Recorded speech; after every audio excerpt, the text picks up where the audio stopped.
يوم في حياتي كطالب تمريض وصانع محتوى. صحيت من النوم الساعة 11، اتوضيت وصليت الصبح وفطرت ولعبت كام عدة بطن، وهنا قعدت أعاتب نفسي شوية عشان مش عارف أظبط امتى النوم بتاعي، وجهزت نفسي لصلاة الظهر.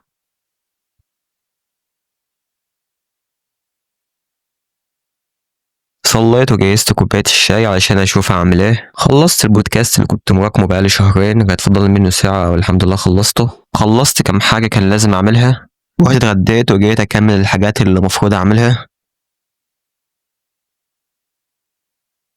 صليت العصر وعملت كوباية شاي وقريت الأذكار، هي كوباية شاي بتخلص بسرعة ليه؟ ذاكرت شوية ولخصت كام حاجة كده مهمة، ونمت شوية وصحيت على المغرب. صليت المغرب وجيت جهزت الشنطة عشان التمرينة، وكان ورايا تصوير النهاردة في الجيم، فأخدت معاه الترايبود عشان ناخد كام لقطة حلوة كده.